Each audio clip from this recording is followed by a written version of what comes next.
Hey guys, I'm Olivia. And I'm Kyle. And we're driving and vibing. Today we're going to reflect upon our past 2 years of full-time traveling and talk about some of the lessons we learned along the way. Yeah, we definitely had a big learning curve in the beginning and we're continuing to learn, but these were a few of the things that really kind of stuck with us along the way. And most of these things are about how we're personally satisfied on the road and not like mechanical issues or things like that.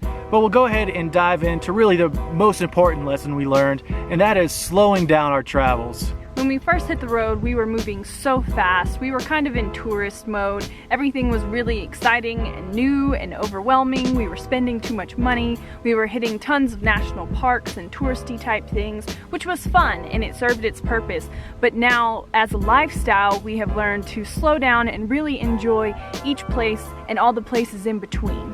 And we really just let free camping and beautiful boondocking guide our path now. Our kind of rule of thumb is to stay in a place for almost a week, I'd say. We will do a one-nighter here or there. It's not unheard of, but once we get to a place we like to stay there for about a week, get to know the area, really enjoy the place, and not be in a rush and always packing up and breaking down all the time. And part of that is our travel days now. We're satisfied with a 30-mile travel day if the boondocking or the camping is just so beautiful. So we've really learned that if we make our travel days shorter, that we have a lot more of a peaceful, easy feeling. Yeah, definitely. So next up, I think all of you could probably guess, is boondocking and boondock more. When we first started out, we knew nothing about it. We didn't even know that like free camping existed, all this public land was out here. It kind of intimidated us, but now that we've done it and are very experienced with it, it's our favorite way to camp above all the others. And if you're kind of intimidated by boondocking or haven't done much of it, I would just encourage you to just try it out. Try it out at a campground or a campsite you find on free campsites or Compendium that has 5-star reviews. And one of the ways we learned is by traveling with friends who were really adept at boondocking, and they pushed us into our first 50-day boondocking stretch. Yep. And I mean, you can choose somewhere that's not so remote that it's 50 miles away from anything. You can still be 5 to 10 miles from town should you need anything, or you decide, hey, this just isn't working out, I need to go hook up, whatever. Some people, it's just not their cup of tea, and we totally understand that. It's just one of the ways we really enjoy connecting with nature. But we would also say that our style of boondocking does not include boondocking at Walmarts or Cracker Barrels.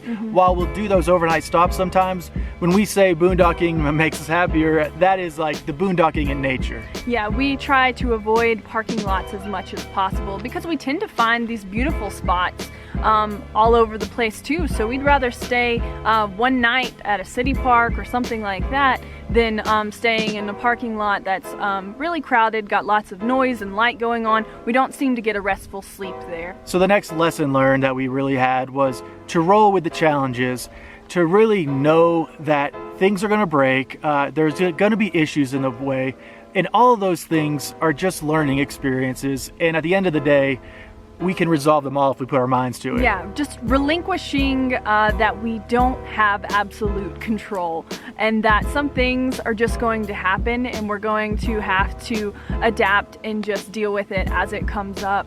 I think sometimes we like to think we can plan for every little thing, but that just isn't how it works out sometimes. So just being flexible and adaptable and not getting too upset when it doesn't go our way is like just a good attitude to have. Yep. The next thing on our list that we've learned is that community is really important. We can't just be by ourselves all the time, 100% of the time. Yeah, whenever we started traveling, we hung out with nobody, and this was the first 6 months on the road. We were moving so fast, like we said, but once we slowed down, we really learned that having friends on the road is so easy and so much fun, and we have to give a huge shout out to the Escapers. They were really the ones that introduced us to the full-timers that worked as they traveled. We can be very introverted and get caught up in our own world, and we might go like months without talking to anyone else, but that's not really how we like to do it these days. we found we've really opened up and kind of found our tribe of people, and so it's so easy to connect with people, whereas we might have struggled once trying to find common ground back when we lived a stationary life. When you're living the same lifestyle as a lot of these people, it's so easy to connect right off the bat, and not even just other full-timers, but people within the communities that we visit, and them sharing their knowledge of the area and giving us tips and things like that. Social media really has been a tool for this as well. Something that I think both of us never would have expected, but having that community online is amazing, and when it turns from online to in person is even a nicer reward. Yeah, definitely. So even when we are alone and we're not interacting a lot in person, we still get to connect online with the community that we've built there, and it's great to be able to stay in touch but not necessarily have to go out to an event or something like that. Another lesson learned seems pretty basic, but it can really slip away from us, and that is staying healthy on the road, eating healthy, and really just being active. In the beginning, we were eating out a little bit too much, going to restaurants and things like that, but once we realized that we have access to these great local farmers markets, there's hiking trails everywhere, it's a lot easier to stay in shape and stay healthy once you get in the routine of it. Also with the dog, we like to make sure River gets a lot of exercise every day, so we make sure to run with her or play running games with her every day, play fetch with her. And that way, if we're all well worked out, we're all in better moods. Yeah, definitely. I can feel when we've been a little sedentary for too long and haven't gotten out and exercised, I just feel worse. I think it's better for all of our well-being, physically and mentally, to get out there and exercise at least a little bit each day.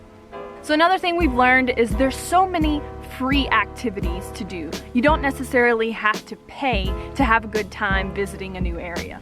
Hiking is really the first thing that comes to mind with this. There are tons of resources online to see hiking trails nearby, and it's a great way to get to know the community as well. Yeah, and see some beautiful scenery and really get immersed in it. It doesn't feel like you're exercising or doing anything like that because you're so distracted by all the beautiful views around you. Cities usually have free events going on as well. We can catch free city concerts, we can catch farmers markets, and usually we'll just do that by looking on the city's Facebook page. They'll have a list of events that are upcoming. Yeah, or we'll just stumble into it, because one of our favorite things exploring a new place is just walk around on foot in the town and get to know it that way. Just because I feel like get to see a little bit more when you're walking around on foot and might stumble upon some things you wouldn't normally. We've stumbled upon car shows, craft fairs, farmers markets, festivals, all sorts of stuff when we weren't even looking for it. And those things, it just gives everything such a local feel to it, which is something we like, and that it's free on top of it all is amazing.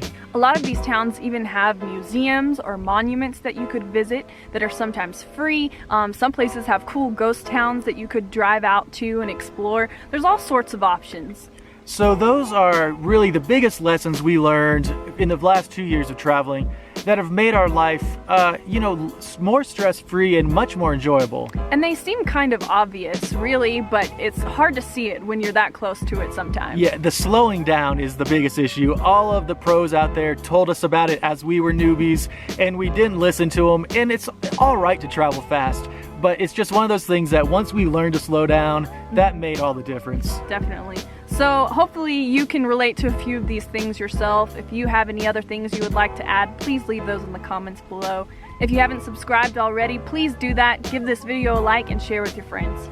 Thank y'all for watching. Make sure to check out our free camping playlist to look at all the great places to stay for free, and we will see you guys next time. Bye guys.